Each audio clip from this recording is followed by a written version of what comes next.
A gente já está com o nosso convidado aqui, que é o economista Pedro Faria. Deixa eu só falar daqui a mini bio dele, né? O Pedro Faria é economista e doutor em História. É pesquisador vinculado ao Centro de Desenvolvimento e Planejamento Regional, CEDEPLAR, da UFMG. E também ao Instituto de Economias e Planejamento e militante do Movimento Brasil Popular. Se tiver mais algum dado sobre a sua trajetória, pode falar, você mesmo se apresentar. Pedro está aqui já com a gente. Bem-vindo, Pedro, tudo bem? Boa tarde, Miguel. Boa tarde, Yara. Boa tarde, Henrique. É isso mesmo. Apesar de não estar mais lá como pesquisador do CEDEPLAR, eu ainda sou muito vinculado, estou sempre conversando com o pessoal lá, minha casa acadêmica lá no UFMG. Bom, e hoje eu sou petroleiro, né? Não estou lá mais porque eu sou petroleiro hoje. Isso mesmo. Eu vi isso, petroleiro. Queria confirmar com você mesmo falando. Pedro, então, mais uma vez, muito bem-vindo. Vou fazer a primeira pergunta, depois meus companheiros aqui, eles fazem alguma pergunta aí para você. A gente está vivendo esse momento de ataque especulativo contra a moeda nacional, o dólar hoje também está em alta, né? Aí a gente vive um momento muito sui generis, né? Porque a economia brasileira, vários indicadores são muito sólidos, mas, enfim, não vou fazer muito comentário, não, vou deixar para você fazer esses comentários. Como é que você está vendo a economia brasileira nesse final de ano e como é que você está vendo esse ataque especulativo? Eu acho que, assim, de uma maneira geral, como você falou, Miguel, a economia está muito bem. A gente tem desemprego extremamente baixo, né, numa mínima histórica, a massa salarial, né, que é o total de salários pagos, crescendo. A gente teve o rendimento habitual do trabalho, né, que é uma forma de medir, em média, aí, quanto que as pessoas estão ganhando a partir do seu trabalho. Tem crescido, apesar de ter uma queda agora no último trimestre, mas de uma maneira geral, ao longo dos últimos 2 anos, tem crescido, né?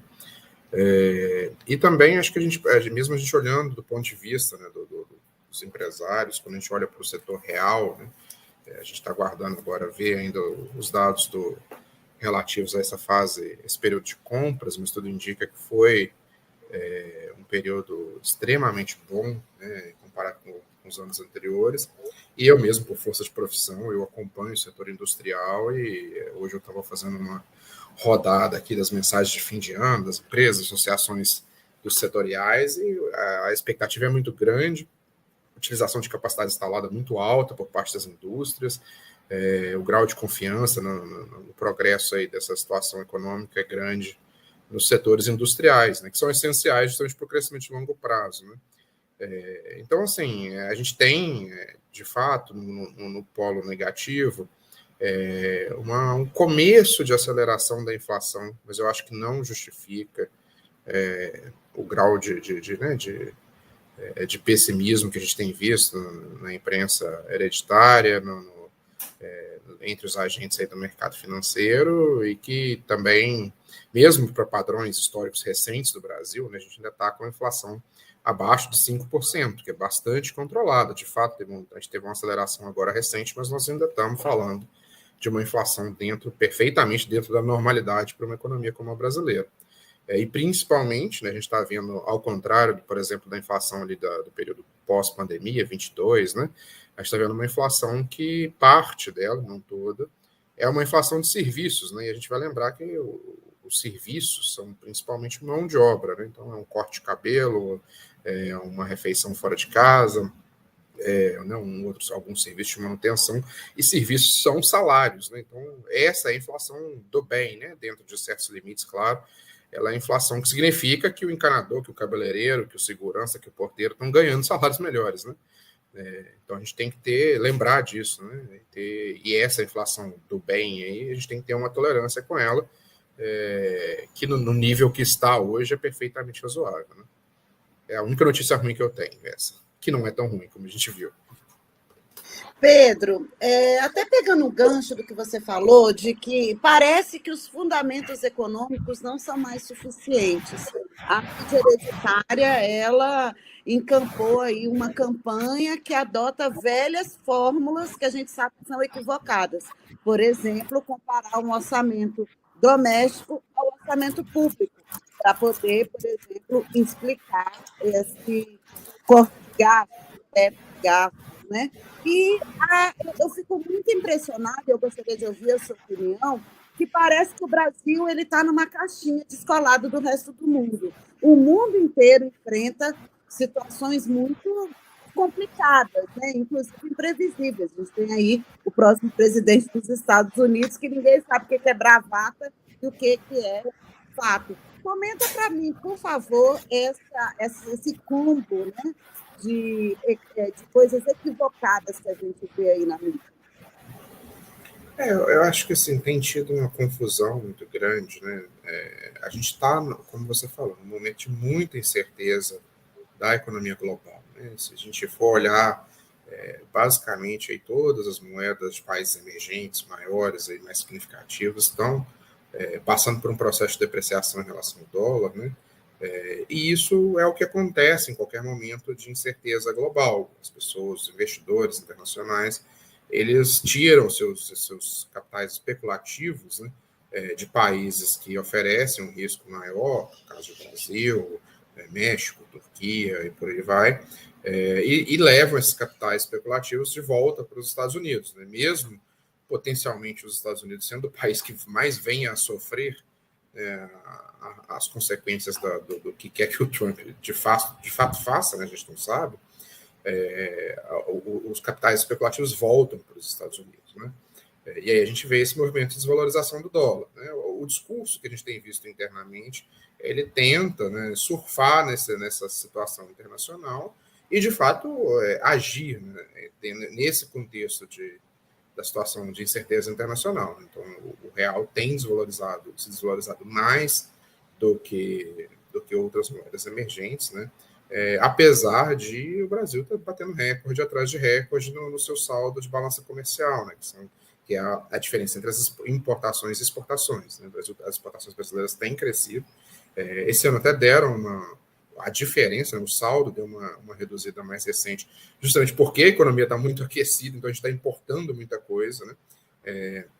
Para a indústria brasileira produzir aqui, importando itens de consumo, né? Então, assim, acho que o que a gente tem visto, né, descola desses fundamentos e está ancorado em parte, né, a uma incerteza geral internacional, né? Então, esse momento de incerteza está sendo usado para balançar o barco mais do que a maré já está balançando todos os barcos, né? Então, nosso barco está sendo mais balançado do que os outros, né, que também não estão num mar muito calmo, né? Essa é a nossa situação, né? E aí se faz com base numa suposta crise fiscal. Eu acho que a gente tem que lembrar, né, que todos os países centrais, Estados Unidos, todos os grandes países da União Europeia têm rodado déficits orçamentários grandes, né, muito grandes, e estão com níveis de endividamento muito altos. O nível de endividamento do Brasil, ele de fato, ele é um pouco maior do que outros países similares, mas isso não é uma variável relevante, né? Acho que a gente já deveria ter. A gente passou por esse momento ali nos anos 2010, quando essa ideia de que há um nível limite de endividamento do Estado foi descartada como uma teoria econômica, né? O que a gente tem que olhar é para outras questões, né? Por exemplo, que é muito importante, que afeta o nível de endividamento, é quanto a dívida pública paga de juros, né? É muito mais importante que o montante da dívida pública. O Japão tem uma dívida pública imensa, mas como os juros é basicamente zero, foi zero durante quase uma década, né? Agora deixa eu ser 0 ponto alguma coisa, o Japão não tem um problema com dívida, justamente porque ele não paga muitos juros. O caso do Brasil é o contrário. Mesmo a gente teria tido um superávit primário esse ano, não fosse o Congresso recusar medidas ali de finalizar gastos tributários, subsídios, que o ministro Haddad propôs. A gente não vai ter o superávit, mas o déficit vai ser praticamente zero. O que vai causar o aumento de endividamento brasileiro esse ano vai ser praticamente só o pagamento de juros, que está crescendo. Então, assim, a crise fiscal tem uma causa que é negligenciada pela imprensa, né, hereditária, e que coloca uma ênfase num problema que não é o verdadeiro problema, que é o orçamento ali, que de fato sustenta, né, os direitos, né, que a gente tem, saúde, educação, né, aposentadorias, etc. Não é ali que está o problema, né?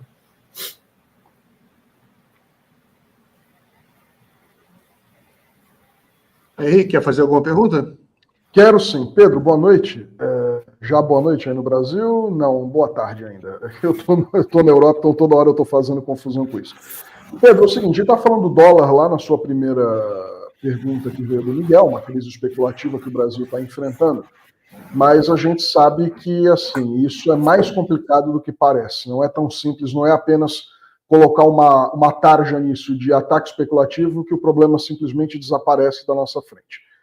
Hoje, por exemplo, o Banco Central fez o leilão de 3 bilhões de dólares, né, em lotes, e isso não foi o suficiente para que o mercado insista nesse ato especulativo e tenha aumentado o dólar mais uma vez. Então, o dólar subiu mesmo com essa venda em massa de dólar por parte do BC.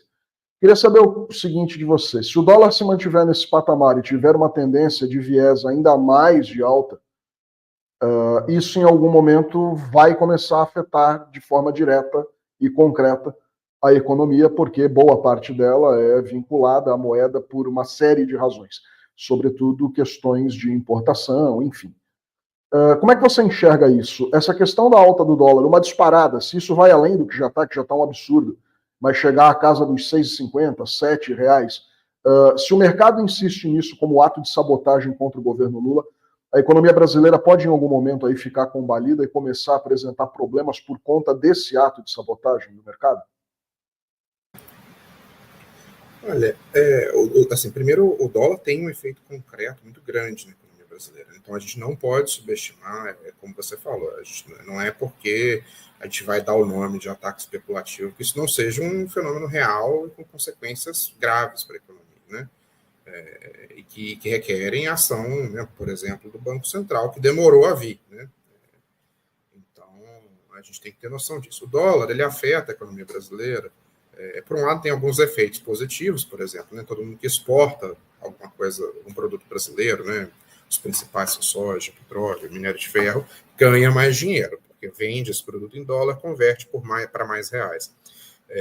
O outro efeito muito grande é na inflação, porque a economia brasileira ela tem o que a gente chama de um coeficiente de importação muito alto. Isso quer dizer que a gente importa muito insumo para produzir os produtos que são produzidos aqui, né? Então, quando você tem uma valorização do dólar, né, esses insumos importados ficam mais caros, e o que acontece é que o produtor brasileiro que importa esse insumo, ele repassa esse aumento de custo, especialmente no momento em que a economia está muito aquecida, porque ele sabe que ele não vai perder o mercado dele. Ele pode repassar o aumento, porque ele já está todos os concorrentes eles já estão produzindo no máximo. A desvalorização também dificulta a competição do importado, né? O produto importado fica mais caro. Isso facilita, de novo, né, o produtor nacional a repassar esse aumento de custo do insumo dele. Então, o dólar tem um efeito muito grande na inflação, né? De certa maneira, a gente pode dizer ali que, apesar de o sistema de metas de inflação, né, ter o olho na variável inflação, o Banco Central, na verdade, uma grande parte do trabalho dele é monitorar o câmbio, né?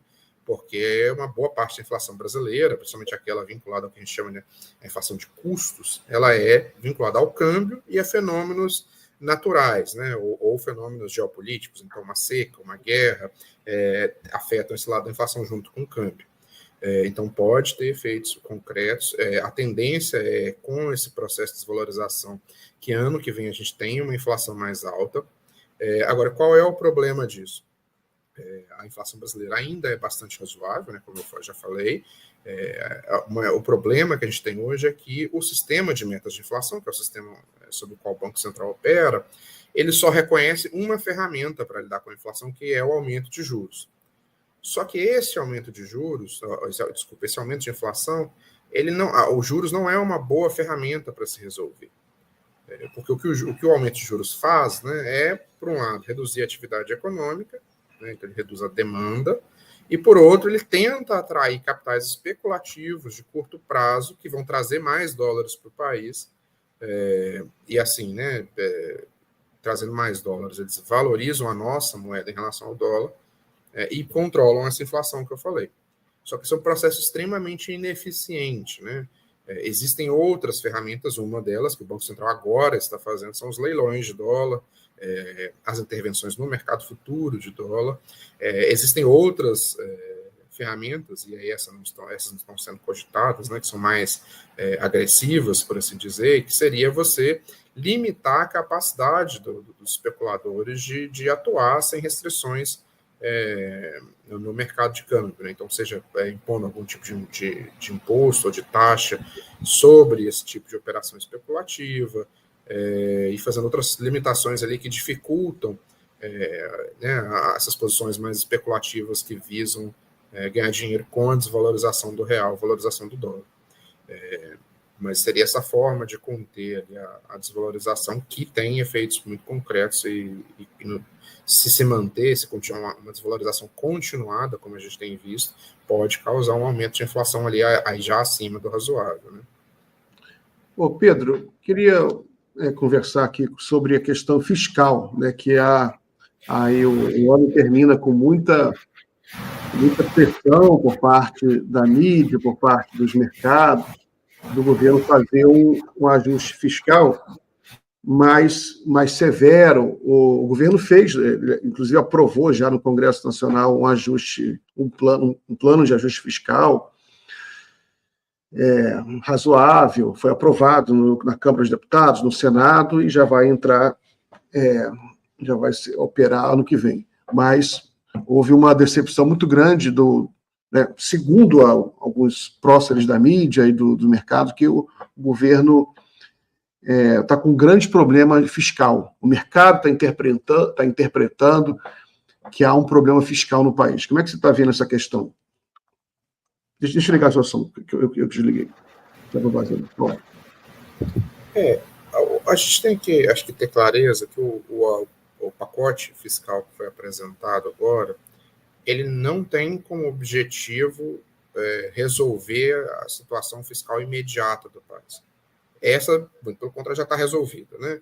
Eu já falei aqui, a gente saiu de um déficit ali bastante grande em 2023, que foi feito para recompor os programas sociais lá na PEC da transição.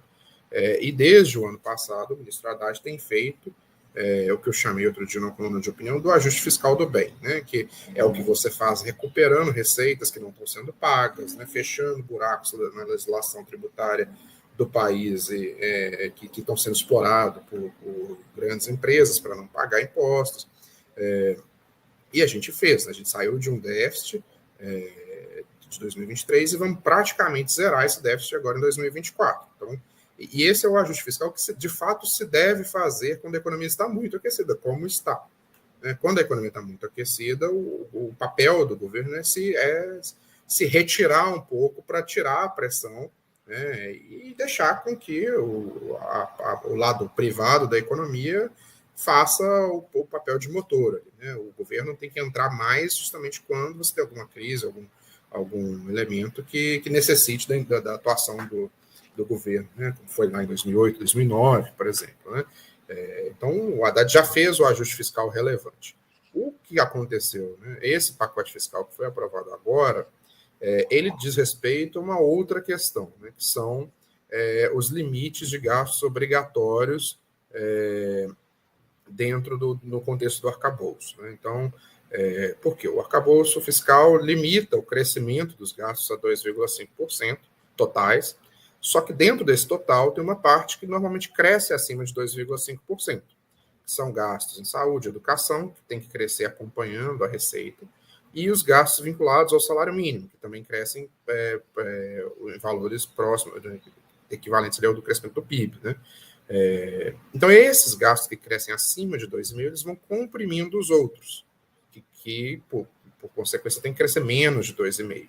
Quais são esses outros? São investimentos, infraestrutura, são bolsas de pesquisa, são os gastos discricionários, né? Algumas emendas parlamentares. O que o ministro Haddad tentou fazer ali, para manter o arcabouço fiscal, é limitar o crescimento das despesas obrigatórias. Né? E de pano de fundo desse pacote fiscal, tem uma disputa muito clara sobre qual é o tamanho do Estado brasileiro. Né? O mercado financeiro, os veículos de imprensa têm uma posição de que a Constituição tem que ser reduzida para caber no orçamento, na tributação atual. Então, você corta direitos, você, né, desvincula, como queriam, por exemplo, as aposentadorias do crescimento do salário mínimo, passa a corrigir apenas pela inflação, seriam cortes muito mais agressivos, né? Você deixa de fazer com que gastos de saúde e educação cresçam junto com a receita e passa a corrigir esses gastos apenas por um indexador menor. Eles querem isso, né? Que a Constituição caiba num orçamento reduzido. Do outro lado, temos nós que queremos que os direitos constitucionais que nós ganhamos sejam bem financiados, né? E para isso, né, do lado de cá, idealmente, a gente não deveria ter um teto de gastos, né? Nem o teto extremamente restritivo que existia antes do governo Lula e que foi rompido diversas vezes, né? Nem o arcabouço fiscal, que é um crescimento, mas um crescimento limitado, né? E o ministro Haddad tem tentado negociar entre essas duas posições, né? Obviamente, o governo é um governo de minoria no Congresso, é um governo de frente ampla, né, de frente ampla com os setores liberais. Então, assim, é uma disputa que ocorre internamente ao governo e cabe ao ministro Haddad tentar achar uma solução ali que seja, né, viável politicamente, né? E o que ele tentou fazer foi justamente isso. A gente viu, como você falou, os cortes mais agressivos foram recusados, que bom, né? E nós ficamos ali com medidas de ajuste fiscal mais contidas, né? Então, um aumento menor do salário mínimo, não uma redução, não vai deixar de ter aumento acima da inflação, dentre outras medidas, né? Então, é isso que está em jogo. O pacote fiscal diz respeito ao tamanho do Estado que nós queremos, né? E que é possível que, né, um partido de centro-esquerda como o PT obtenha agora, dada a realidade política. E os oponentes querem cortes muito agressivos, né? Muito bem. A gente tem um próximo convidado aqui, só que a câmera não está ligando. Eu vou fazer... É o deputado Raymond. Raymond, se você estiver ouvindo aí, liga a sua câmera, que está o dispositivo não conectado. Aí, enquanto você ajeita, eu vou fazer a última pergunta aqui para o Pedro. Agora que acho que ele conseguiu. Ô, Pedro, sobre uma pergunta rápida que o Raymond entrou já. Então fica para a próxima aí para fazer uma. Eu ia fazer pergunta sobre indústria. Você já tinha mencionado alguma coisa, mas você volta aqui assim que você puder. A gente conversa mais e a gente continua o nosso papo, tá bom? Claro, estou à disposição, pessoal. Prazer estar aqui com vocês. Obrigada. Bom final de ano aí.